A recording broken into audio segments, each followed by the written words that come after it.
بسم اللہ الرحمن الرحیم۔ یہ چند ماہ پہلے کا واقعہ ہے مگر میرے لیے انتہائی یادگار بن گیا ہے، کیونکہ یہ نہ صرف یادگار ہے بلکہ خاصا پراسرار اور دلچسپ بھی ہے۔ میرے بی اے کے امتحانات ہونے والے تھے مگر ان سے کچھ ہی دن پہلے اچانک میری طبیعت خراب ہو گئی۔ کئی روز تک بستر سے ہلا جلا بھی نہ گیا۔ نکاہت اس قدر تھی کہ بستر سے اٹھتی تو سر چکرانے لگتا اور مجبوراً مجھے دوبارہ لیٹ جانا پڑتا۔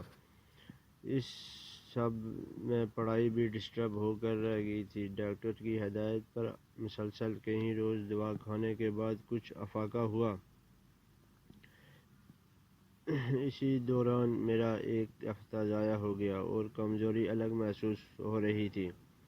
امتحان سے ایک ہفتہ قبل امی نے مجھے سختی سے ہدایت کی کہ روز رات کو دودھ پی کر سونا اور رات دیر تک پڑھائی نہیں کرنی۔ جو تیاری کرنی ہے وہ صبح اٹھ کر لینا۔ امی روز رات کو دودھ ابالنے کے بعد دودھ والی گڑوی میرے کمرے میں ہی رکھ دیتے تھے تاکہ ذرا ٹھنڈا ہونے پر میں اس سے ایک گلاس دودھ نکال کر پی لوں، باقی دودھ فریج میں رکھ دوں۔ چنانچہ میں ایسا ہی کرتی۔ ایک دو روز بعد کی بات ہے، میں پڑھائی ختم کرنے کے بعد اٹھی، دودھ والی گڑوی سے دودھ نکال کر گلاس میں ڈالا اور خود پینے کے بعد یہ سوچ کر لیٹ گئی کہ ابھی دودھ گرم ہے، تھوڑی دیر بعد اسے فریج میں رکھ دوں گی۔ جانے کس وقت میری آنکھ لگ گئی اور میں گہری نیند سو گئی۔ رات کا جانے کون سا پہر تھا جب اچانک میری آنکھ کسی برتن کے گرنے کی آواز سے کھل گئی۔ مجھے کمرے میں گڑبڑ محسوس ہوئی اور میں نے اٹھ کر چاروں طرف نظریں گھمائیں۔ پھر ایک جانب مجھے کوئی چیز تیزی سے حرکت کرتی نظر آئی، جسے دیکھ کر میری گھگی بن گئی۔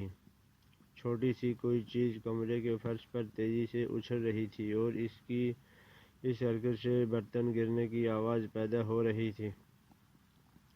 اب میری نظریں نیم اندھیرے میں کچھ حد تک دیکھنے کے قابل ہو گئی تھیں۔ اب جو میں نے غور سے دیکھا تو معلوم ہوا کہ کوئی سیاہ رنگ کی چیز دودھ والی گڑوی کو لے کر اوپر نیچے ایسے اچھل رہی ہے جیسے کوئی گیند ہو، اور اس سے وہ برتن گرنے جیسی آواز پیدا ہو رہی تھی۔ مگر ابھی تک میں یہ بات سمجھ نہیں سکی کہ آخر وہ کیا چیز ہے۔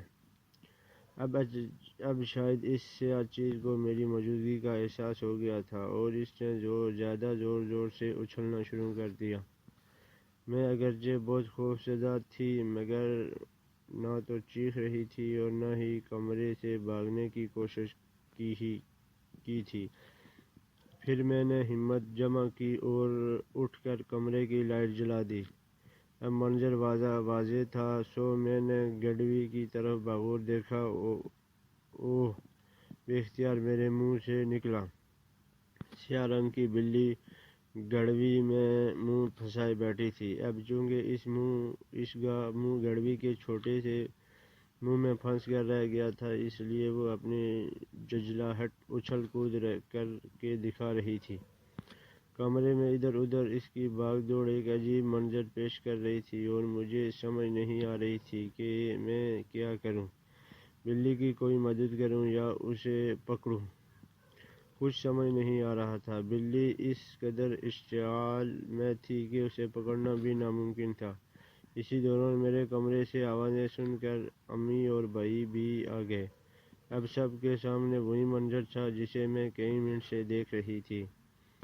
کسی کو بھی میری طرف اس طرح صورتحال کا حل سمجھ نہیں آ رہا تھا۔ پھر قدرت نے ہی خود اس کا حل نکال دیا۔ بھاگتی ہوئی بلی اچانک دیوار سے ٹکرائی اور پھر اس نے زور سے اپنا سر کو جھٹکا دیا۔ تبھی اس کا سر گڑوی سے نکل آیا۔ کچھ دیر کے لیے بلیک ٹھٹکی، جیسے وہ بھی منظر دیکھ کر حیران ہوئی ہو۔ اور پھر اس نے ہم سب کو حیران کرتے ہوئے کمرے میں لگے کولر کی طرف دوڑ لگا دی، مگر جلد بازی میں وہ کولر کے اوپر لگے ہارڈ بورڈ میں الجھ گئی اور اسے دوبارہ واپس آنا پڑا۔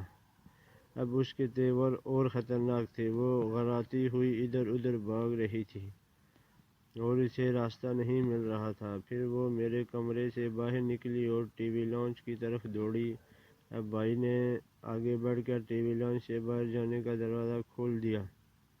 بلی فوراً اس طرف آئی اور باہر نکل گئی۔ یوں یہ معاملہ ختم ہوا۔ اب اس بات پر غور شروع ہوا کہ بلی کے ساتھ کیا ہوا اور کیسے ہوا۔ سب کی مشترکہ تفتیش سے یہ بات سامنے آئی کہ رات کسی وقت بلی کولر کے سامنے سے میرے کمرے میں آئی اور اس نے دودھ کی خوشبو سے مجبور ہو کر گڑوی کے اندر پڑا ہوا تھوڑا سا دودھ پینے کے لیے اپنا منہ اندر تک گھسا دیا تھا۔ بس پھر اسی کے ساتھ وہی ہوا جو اوپر بیان کر چکی ہوں۔